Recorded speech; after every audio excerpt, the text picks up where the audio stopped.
This is a short video review of the book called Tales of California, or another title it is known by is 20 Tales of California by Hector Lee.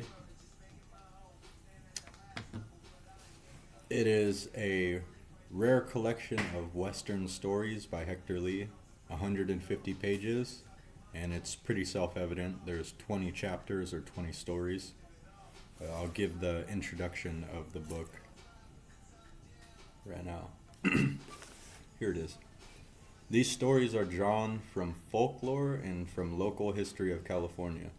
Most of them are about real people. They are essentially true insofar as the historical facts can be verified, but some of them are folklore too, as the folk remember the truth or have fashioned it into local legend to retain the essential truth that may be closer to the spirit of a time, place, or person than the actual fact. They symbolize or represent old times in California and the Great Western Adventure. The late Dr. Hector Lee, the author of the book, was well known throughout the West as an entertaining storyteller and speaker on Western history and folklore. He was a distinguished educator and at one time the president of the California Folklore Society. This is the summary on the back of the book now. Masterfully written stories filled with drama, adventure, intrigue, and humor. Tales of real life, a mysterious painting, a devastating fire, bandits, sacred mountains, romance, and much more. From the folklore and local history of California, most of the stories are about real people. And it sounds like they say same thing that was on the previous one. And then as a family outing or a school field trip, you may want to visit places where some of these stories took place, read a story, then locate, visit, and explore its settings and visualize the story's characters in action. So that was the front and back summary of the book. I will now give you a list of the actual stories inside the 20 stories without giving a description of each. And I'll start with number 1. The Last Train from Luffenholtz. Number 2, Father Florian's Secret. Number 3, The Russian and the Lady. Number 4, Hatfield the Rainmaker. Number 5, Diamonds in the Big Rock Candy Mountains. Number 6, Black Bart, the Shotgun Poet. Number 7, Once Upon a Winter Night. Number 8, The Dream and the Curse of Sam Brennan. Number 9, The Spirit of Joaquin. Number 10, The Siege of Sebastopol. I can't really say that right. Number 11, Lola Montez and Lotta Crabtree. Number 12, A Mountain That Was Named by Fate. Number 13, 15 Seconds to Kill. Number 14, William B. Ide, the Hero of Sonoma. Number 15, When Malay Pete Went Up. Number 16, Sontag and Evans. Number 17, You Can't Win 'Em All. Number 18, Lynching at Lookout Bridge. Number 19, High Spirits. And number 20, the last of the stories, Ishi the Man. So that is a list of the stories in the book. And now, this is the book here. I actually ordered online from abooks.com. Got it pretty fast, and I've ordered other books such as The War with Mexico Reviewed by Abiel Livermore. And suggest if you're looking for a book, that would be a place to start. Now I shall get into the purpose of the video that I made this video for. So far online I haven't been able to find any videos or reviews of this specific book by Hector Lee, so I figured I might as well be the first to order it and do a review on it. So this is what the video is, and it is also in continuation of the other book review, The War with Mexico Reviewed by Abiel Livermore. And I shall read my purpose of the video.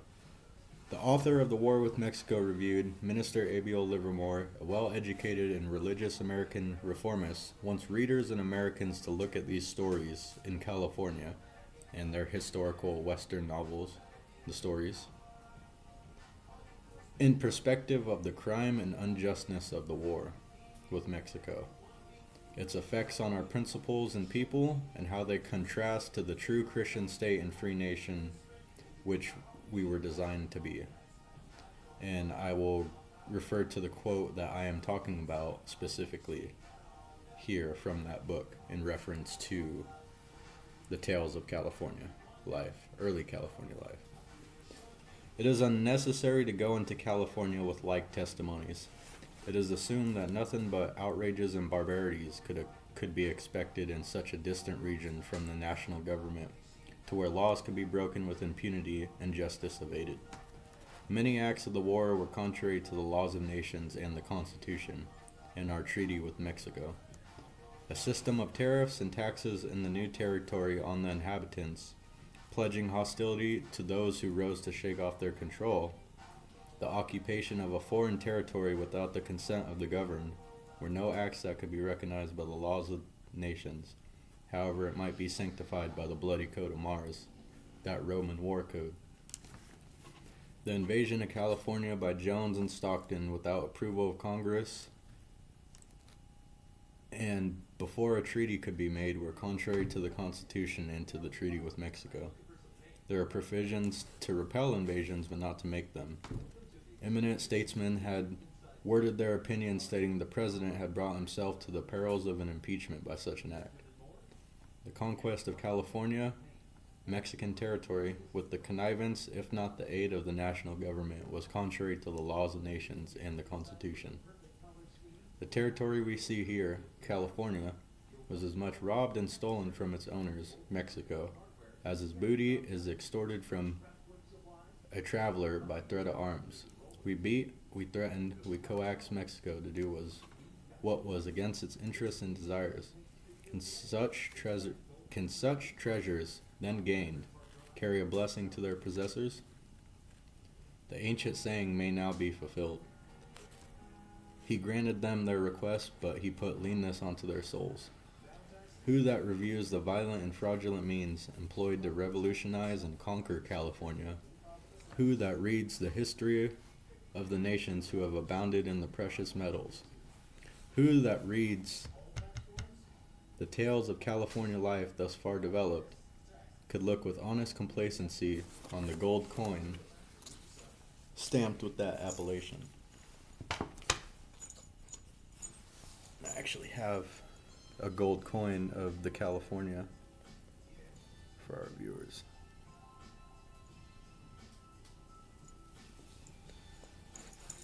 There was as many contradictions and violations of the laws of man and nations in this conflict as were there violations of the law of God.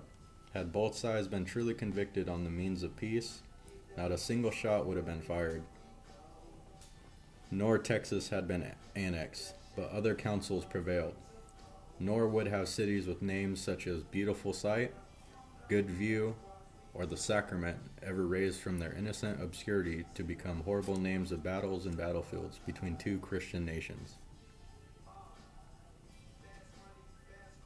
And if the period ever arrives to where the largest republic on earth, Mexico, and the most hopeful and consistent one besides our own, is blotted out of the record of nations and becomes the Poland of the West, we, the United States, shall stand condemned in the eyes of heaven and our own for being the authors of such tremendous a catastrophe. It is no honor that we, the stronger nation, one able to forbear, must attack and take from the weaker. It is no honor that we must grasp and cover an entire continent when we could have found ample work in what we already had. The scars of the battlefield may heal over, but the lust and desire for wealth may inflict deeper wounds on a nation. If this be our destiny to conquer and divide other nations, sooner are our days numbered as a nation, for the better for the peace of the world. And to let our fellow countrymen beware before they stumble upon the thick bosses of those bucklers of the Almighty God, who have already drank up the blood of the world's proudest victors and conquerors. And that was a quote from the book The War with Mexico Reviewed by Abiel Livermore, the American Peace Society. And I figured that was important because in that book and in that quote he talks about who, after reviewing the violent, unconstitutional, and illegal conquest of California, who that reads tales such as these can treat it with any sort of seriousness or anything like that. Here's the coin. It said, who that reviews the violent and fraudulent means employed to revolutionize California, who that reads the tales of California life thus far developed, can look at the gold coin stamped with that appellation. So I figured that was pretty interesting and related to these early historical accounts and stories in California. So I shall now go on to stories from the book, and I'll only give the important or significant stories for the viewers. The ones I shall first refer to are going to be the less honorable stories, and the ones that are related to that quote before of the illegal conquest of California. So when you look at these stories, it's kind of an extension of a whole bunch of unjust acts committed by the government. So here is number one. This is Black Bart, the Shotgun Poet.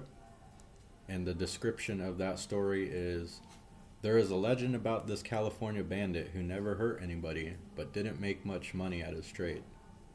And I read this one. I don't know if in this book they have pictures for some of the stories, but some of them don't have pictures. But Black Bart was a bandit, a thief, a criminal, and he never really killed anyone or never really did much huge crime, but he was more of a philanthropic criminal. And there was a quote, he would leave papers at all of his crimes to let them know it was him, with like some philanthropic quote about something. And his main thing was, if I'm going to be remembered or go to jail, let it be for my poem. It was something like that. Let it be known for my poetry. So super random, super outlandish banditry in early California. So that was story number one. Let's go to number two now. This one's pretty interesting and kind of what you would expect from the Golden State, this new mining state that was added. This is Diamonds in the Big Rock Candy Mountains. This is the description. California's most brilliant hoax was pulled on the West's most clever financiers by two simple old prospectors.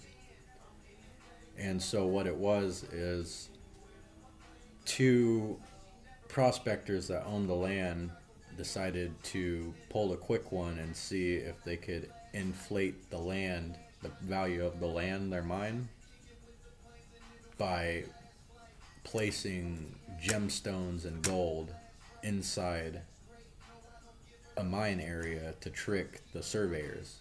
And it almost worked until a real mining group came and said, you don't find rubies with gold. You don't find diamonds with this. And you don't find gold and diamonds in trees. So this is obviously a hoax. So pretty interesting. That was a kind of what I would expect out of early California. Let's see. This is number 3. The Spirit of Joaquin. And this is the description. The folk still talk about Joaquin Murrieta, California's dashing Robin Hood, who was mostly fiction spiced with imagination. Joaquin was a Mexican California native, and he was just a normal citizen, a normal miner in Gold County. And at the time, there was a lot of racial hostility and anti-foreign policy in mining, and that resulted in an attack on his wife and his brother, which turned him pretty much into a life of banditry. But it was aimed at usually the American settlers, and usually criminal American settlers. So it's another story of vigilantism and banditry in California. Number 4 is the William B. Ide, the hero of Sonoma. And here's the description. He was president of the Bear Flag Republic, the commander-in-chief of its little army, and the most versatile official of old Colusa County. Yet he died in poverty, mysteriously and in secret. So this story is just describing how this group came into California without authorization, without any authority, and decided to invade the capital of California, the Mexican capital. And they eventually succeeded and turned it into the state of California. But if you read my other book review, The War with Mexico, that act by Kearney and without act of Congress was a high-handed outrage and violation of the Constitution and the laws of the nation. So the whole conquest, that whole Bear Flag Republic there's no legality to that. It was an unconstitutional war without any authority. And if you want to read more on that, you could go to my other videos. And this is number 5, lynching at Lookout Bridge. And Lookout Bridge is near Bieber and Alturas, or I'm trying to remember. I know it was the town of Bieber. But this is the description. Folk retribution, justice, and an unexpected touch of irony make the difference in this true story of violence in the Old West. And this story was pretty much a bunch of criminals got caught, committing some crimes, and they got put in jail. But the people of the town weren't happy with the progress of the justice system. They believed they should be put to death or whatever, and they weren't. So the sheriff kind of turned a blind eye and left the jail open, and vigilantes came, grabbed the men, took them to the bridge, and did the old-fashioned Western-style California justice system and hung them. And this was kind of common in the West and common at the time, because lynching was a pretty common practice, not only on African Americans, but it was just as frequent in the West and in California with Mexicans and natives. So that's that story.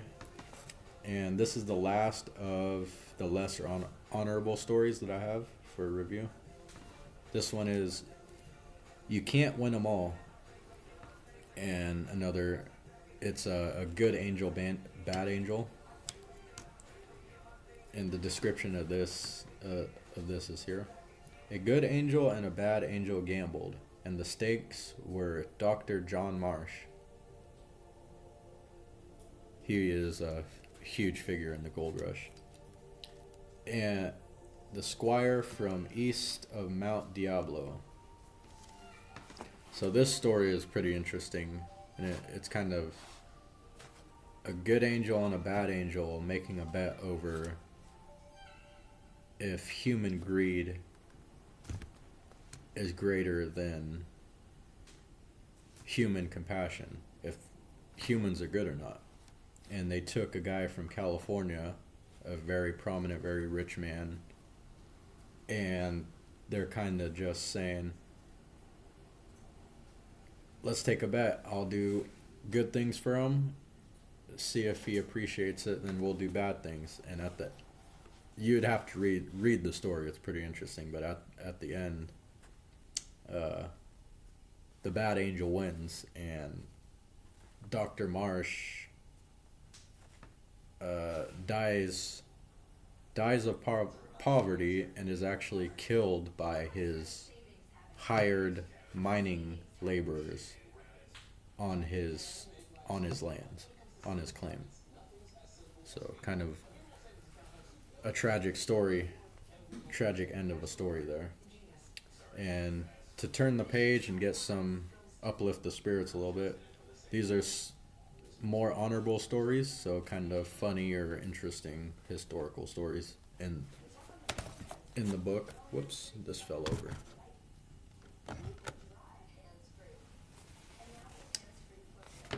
And here is number 1, Last Train from Luffenholtz. Here's the description. Their town burned by a forest fire, and 60 desperate people waited for the last train that would carry them to safety or to a certain death.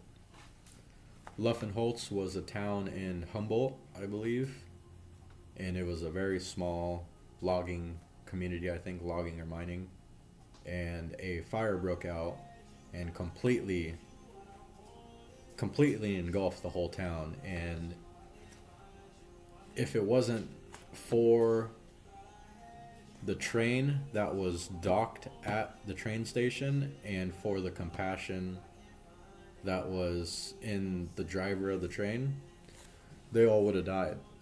But thankfully, the train took them all out of Luffenholtz to another town away from the fire, and Luffenholtz is actually no longer a town.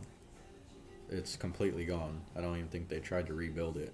Maybe our viewers could comment more on that, but there is a Luffenholtz beach. That's all I could find. But as far as the town, it is gone. So that is that story. Here is number 2, When Melee Pete Went Up. A heroic little man with grand ideas became what might have been California's first balloon casualty. And this one was pretty funny. A balloon scientist, I believe, or someone who was working with balloons, set flight, and he was on a chair, and it started working, but he didn't realize he couldn't stop it. So he starts floating off into the Sierra Nevadas, and an account of some other citizens later on said they saw him floating, and then he just burst into flames and disappeared.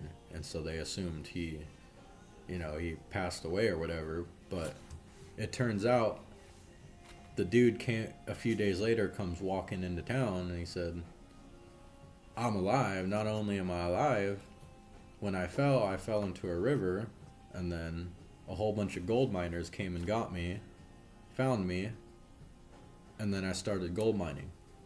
So that's pretty funny. The dude falls a few hundred feet out of the sky into the river, and then gets up, starts panning for gold. That's pretty wild. So here's number 3. This one's Father Florian's Secret.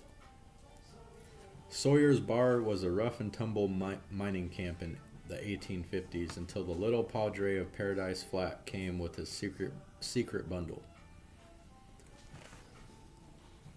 This one has a good moral theme to it. This town was supposedly like it said, rough and tumble mining camp, no authority, no laws, whole bunch of crime, bad characters, and the local town mayors or the local leaders of the town got together and they said, we need some law and order, we need some good influence, we need a church, we need a priest. So they inquired for a priest, and he came all the way from like Europe, I believe.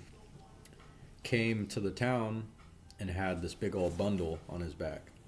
And for the longest time, they couldn't figure out what it was until he finally created the church. And on the first day of the sermon, he unfolds the satchel on his back, and it's a big old professional, very high grade painting of the crucifixion, and which would become the centerpiece of the church. And that painting and that story kind of inspired the town so much that it became less of a rough and tumble, less crime, and became more pacific, more prosperous. This is the next one. Hatfield the Rainmaker. This one's pretty funny. The people of San Diego can laugh at it now, but they are pretty careful how they pray for rain. So what happened in this story is PG&E, Pacific Gas and Electric, the power company, there was a whole bunch of fire risks from their new lines, transmission lines, and there wasn't any rain. So they decided to reduce the fire risk. They decided to get a scientist to find a way to increase the rain or reduce the fire risk, and he decided he could try and make it rain. So he creates this, what we would now be considered cloud seeding, where you burn aluminum oxide or whatever into the air and it produces clouds.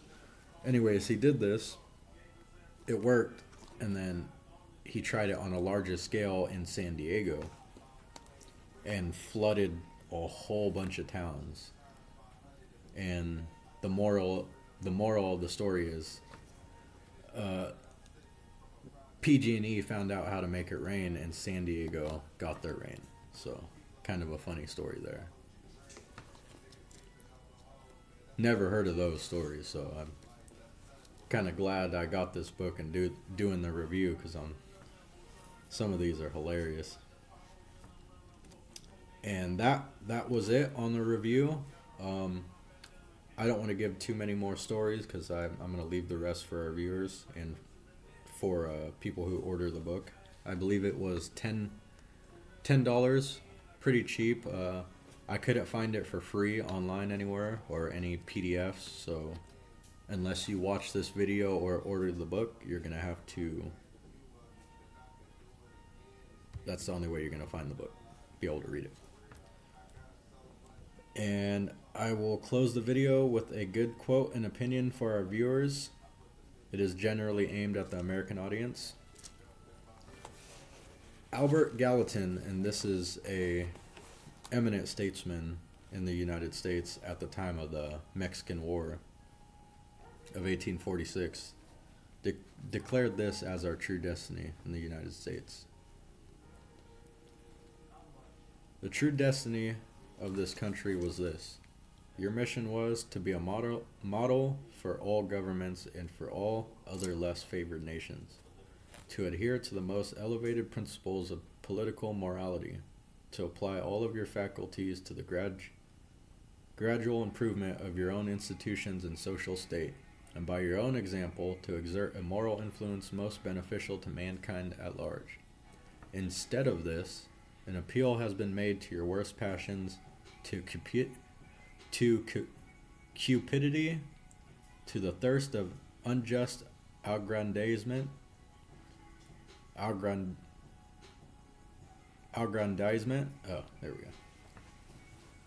by brutal force, to the love of military fame and false glory, and it has even been tried to prevent the noblest feelings of your nature. The attempt is made to make you abandon the lofty position which your fathers occupied, to substitute for it the political morality and heathen patriotism of the heroes and statesmen of antiquity. And that quote was from The War with Mexico Reviewed by Abiel Livermore. And that is basically saying our peace, our destiny is in a Christian state, in being a role model, in setting the highest standard of government, and by doing that, lending our influence what's best for civilization, other nations, and other people.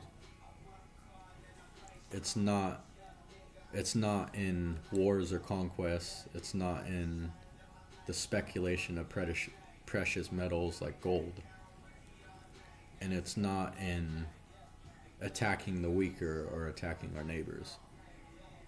And like Madison said, peace is preeminently our policy. So if we could do anything good for our nation, it could be, how could we avoid wars and avoid having tales such as these as record of our foolishness, according to the author Abiel Livermore. So that is it. Here's the book. I'll flip through some of the pages for you. I think this is the picture of the Russian and the lady story, which is, I believe, that's a Mexican Californian native, and she falls in love with a Russian sailor who is pretty much, the Russian presence is kicked out of California, and he dies and never comes back, so she's kind of a widow now. Sad story. Let's see if I can give you some good.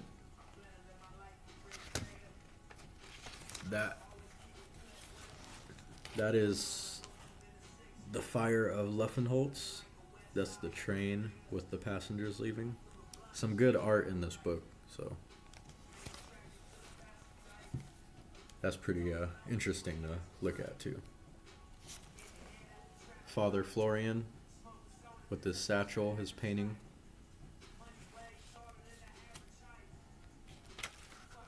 Yep, the Russian and the lady. That is it.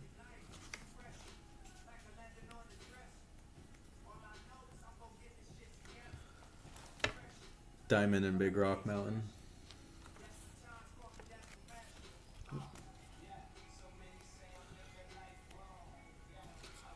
Joaquin.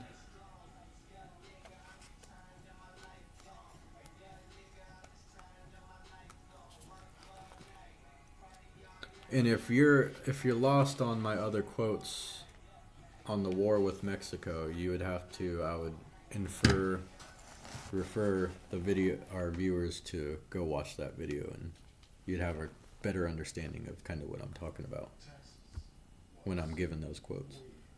This is Lola Montez and Lotta Crabtree.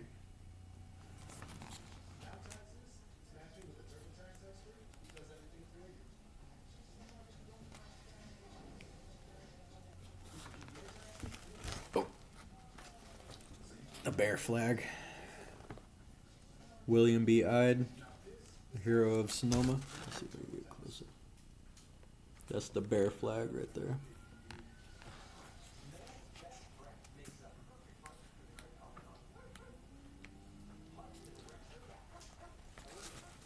There's the first balloon accident in California when Melee Pete went up.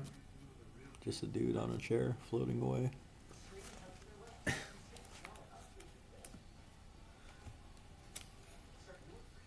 Sounds about right, you know.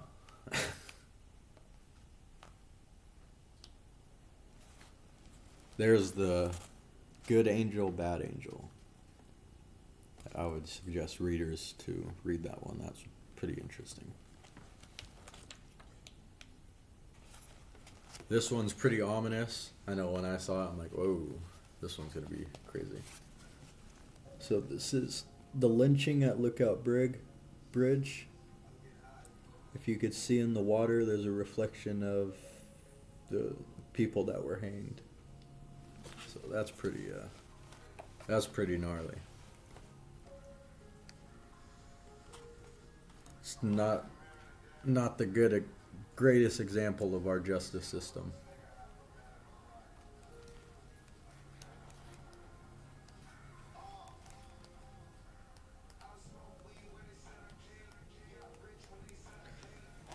And what's cool at the end of this book is the author actually added like an activity for students or families or historians that they could actually go check out the locations where these places are on like a school trip or whatever.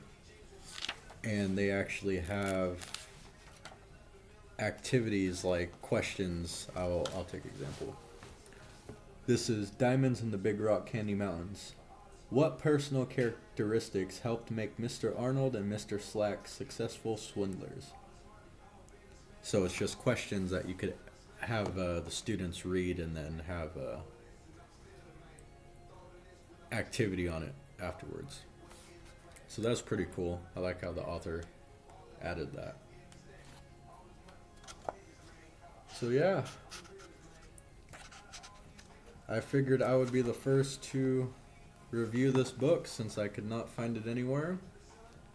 And since it goes in part with my other book reviews on the Mexican-American War.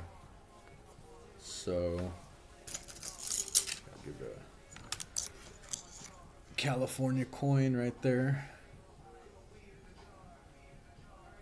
I have another video on this if you want to watch that too. It has United States Eagle on the back. Well, I would like to thank the viewers for watching, and if they would like to order this book, they could go to A-Books, or I believe Walmart also had it, but you would have to double check on that.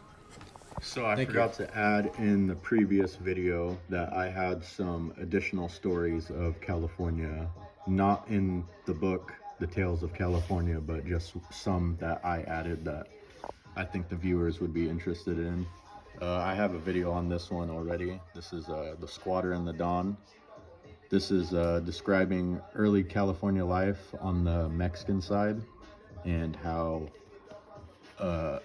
some American settlers from New England came and pretty much took up their land and pretty much forced them off the land. So that's a good story. If you want to check it out, you could read that. This is The War with Mexico Reviewed. This is a 200-year-old book, original publication by Abiel Livermore. It's pretty worn, obviously, by the age. But this describes pretty much the illegality and unconstitutional act of the war with Mexico, and pretty much this is the best book to read when it comes to that event. And this is by an American author, a Christian minister, so he is taking a neutral stance. So based on his opinions, it was an unjust act, and pretty much describes by fact how the Constitution was broken by the conquest of California. So that's a good one. You could read this one. Let's see if I can give you a page. Very old. Let's see. Original. I try not to touch this as much as I can. There it is. Let's see, maybe I could get to a chapter because I have a specific chapter picked out. Illegalities, chapter 16, I believe, or 14. Numerous unlawful acts preceded the war. The conquest of Mexican territory by citizens of the United States with the connivance, if not the aid, of the national and state government was contrary to the laws of the nation. The seizure of Monterey in California, October 19, 1842, by Commodore Jones was a lawless act disavowed indeed by the government, but the perpetrator was never punished. So that's just an example of what's in the book. If you want to check it out, you could read it. I have another story about John Sutter. He was a pretty large figure in the discovery of gold in California, and he actually, there's a recent story, he's actually an immigrant with a false name.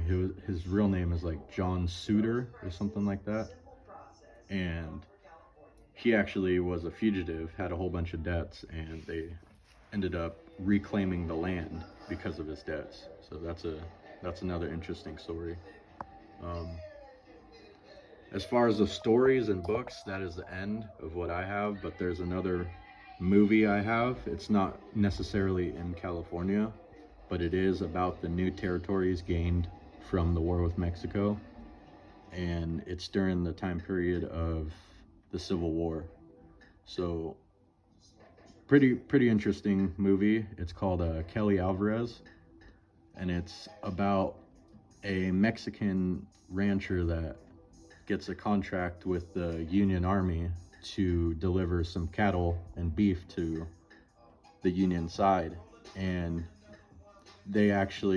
he gets captured and a trick played on him by Confederates, which take the cattle and take him hostage. And pretty awesome movie. If you want to check it out, I'd watch it. You could find it for free on YouTube, I believe, or anywhere else online. Well, that's all I have. Thank you for watching.